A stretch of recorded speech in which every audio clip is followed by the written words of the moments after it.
Okay, today's lesson is called Graphing Polynomial Functions.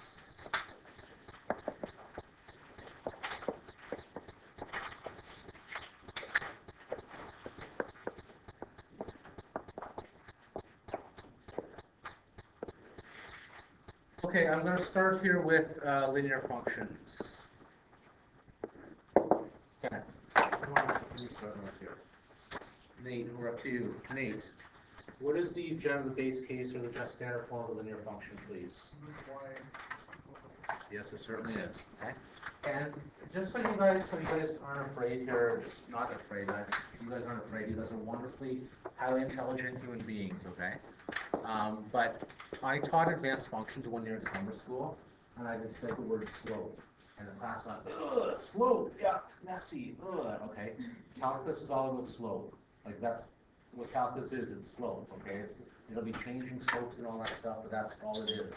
So if you're afraid of slope, I apologize. That said, Evan, what does the M mean and what does the B mean, please, for that graph? Good. What's the B stand for?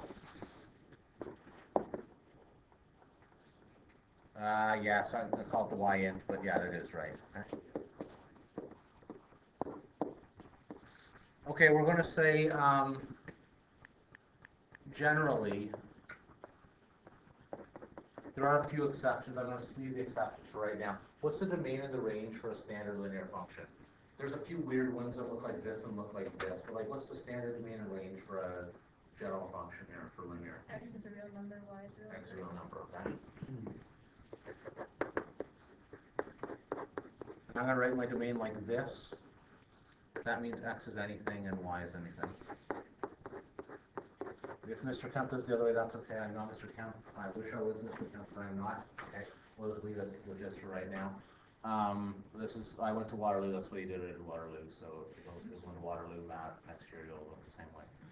Now there are two exceptions. We'll leave asymptotes out for right now, right? But if we had the graph like X equals 3, that would have no. The domain would just be X equals 3 and Y is anything. If we have the line Y equals 2 where there's no slope, then again, there's not going to be an infinite for each, but otherwise there's that. Okay. Do I want to graph one of these? Yeah, I'll graph one. Example 1. Because I'm cool like this.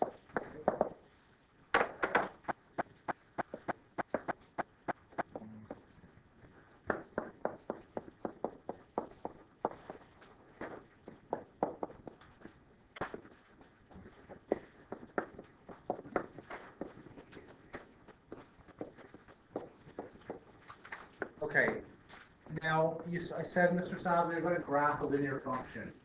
You're probably thinking to yourself, you know what, that doesn't really look all that linear. It is linear, and I'll show you why in about 1 second here. Okay, I'm going to start with Ben. Ben, when you see f of x equals x squared minus 9 over x plus 3, what do you instantly want to do when you see x squared minus 9? To what? Very good. So this is going to be f of x equals x minus 3x plus 3. Can you explain how you did that? What type of factor that was? Remember the name of that? Difference of squares, okay? Okay. Melanie, why are you happy at this point? They are going to cancel, okay? So if you take a look, these actually are the same thing we're going to cancel. Before I cancel, though, what restriction can I put on x? X cannot be negative 3. Okay. So this equation turns into, and I'm going to graph this in a sec, f of x equals x minus 3, but x cannot equal negative 3. Somewhat so good. Does that logically make sense for people? Okay? Okay, I'm going to graph this straight line, and yes, I'm going to do this on graph paper, and I'm sorry, it'll take me 2 seconds, okay, but I'm going to have to do it on graph paper here. Do not be afraid of graphing here. You should be afraid of nothing in this class. By the way, my kids still have those kid boots and Spider-Man boots you made them, or your mother made for me. A while back. Yeah. And before I say anything, bribery does work. No, it doesn't. It doesn't. All right. So I'm going to do this as quickly as I can. How do you graph? I know you guys are saying you did this in grade 9, and you did, but I want to still take a second to do this. We're going to do parabolas 3, 2, and cubics and quartics, and maybe exponential if we have time here. Okay, so this is going to be the fastest graph in the world. Oops. Things I'm going to look for arrows, y and x-axis. In a few weeks, we're going to get to the z-axis too, but I don't want to talk about that yet because I don't want to scare everyone out of the class on the first week.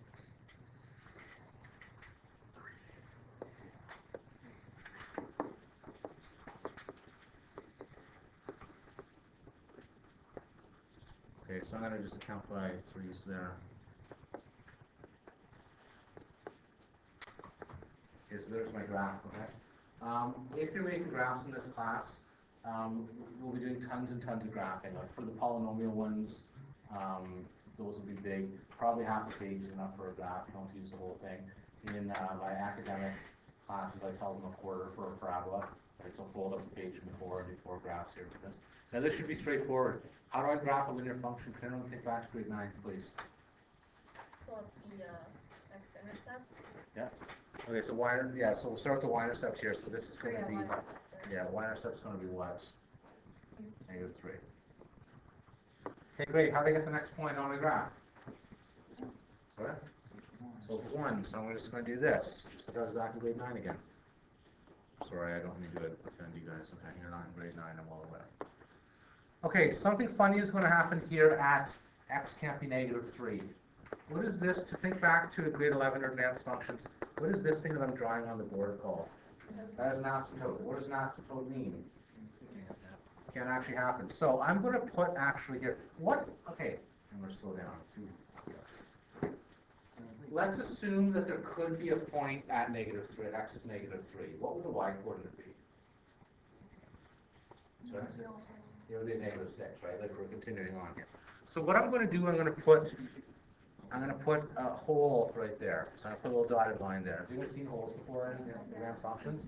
So a hole basically on a graph exists. Oh goodness. This for you guys are using your rulers, okay? Beautiful. That's not.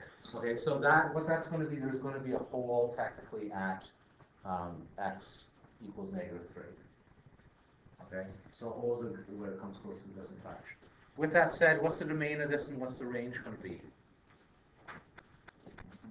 Everybody person, go ahead. Domain for what?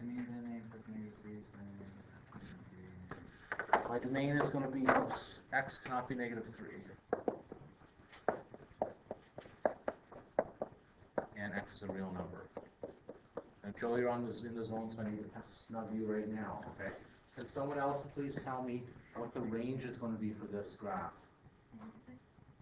Anything is incorrect. Anything except for -6, okay? Because if you take a look, if that's it's a 1-to-1 thing for linear, so my range is going to be y can't be -6.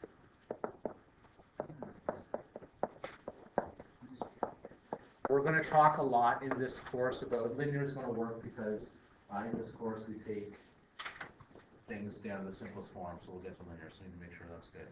Nate, we're good? This is all coming back from grade 9? We're good? I move it up to grade 10 next.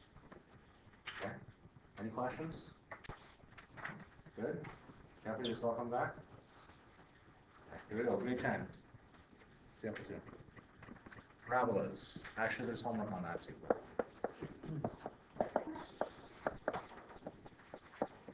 If you want to glance through that, that's okay. So,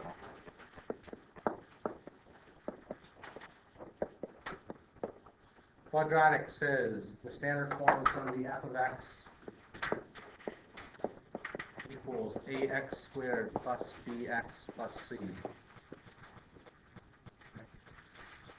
This is a parabola.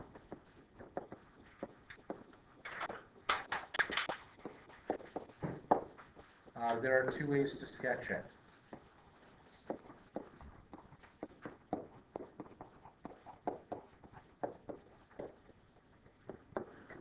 Excuse me, can somebody tell me the 2 ways to sketch a parabola? With on paper and with a calculator are not the 2 answers here. What's one way you can sketch a parabola? Go ahead. Yeah. Roots and what? Roots and the vertex, right? Okay, the roots are found by factoring, and the vertex, I'm going to use this way we learned in grade 11. I'm not sure if you guys use this at all. Other than that, grade 10, I don't think you did. I know I taught you guys in the Roman press. We completed the square up until grade 11, right? So you completed the square then. Now, you can complete the square if you want to. The second way you can do it is transformations.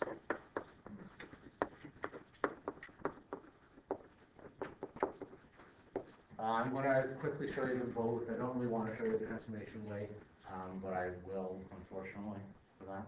So transformation where you start with the 5 things, and then you do like horizontal shift and compressions and all that stuff. Did Mr. Kemp and Mr. Stratton make you guys do that with functions last year? And lots of it? Okay, the nice thing about calculus is that ends. Okay, you'll never do that again in your life after today. That's why I don't really want to even do it today. Okay, right? But I have to. I don't have to, but I'm going to. Okay, this should have been the torture of your grade 10 and 11 year was quadratics, right? Now you remember grade 11 torture. I got it, okay? So let's do question or stretch. Yes, it does. Okay, so good. So you should put it in. Thank you. I should put that in there. Y equals ax minus h squared plus k, where h and k is your vertex. Thank you. All right. I'm just going to do a transformations question, and I think I'm going to leave. Do you want me to do like the vertex and roots? Can you guys handle that? I think. I'm going to go through it. No one's really confident. Okay, everyone close your eyes, put their heads on the desks. Answer honestly, can you guys graph the parabolas with my help? Raise your hand if you can graph the parabolas with my help. Oh no, 2 people. Oh, Jesus. Okay, raise your hand if you think it would be helpful to you for me to show you how to remind you how to graph the parabola right now. Alright, let's say graphing parabolas. Alright, example 2, sorry. What I'm going to do is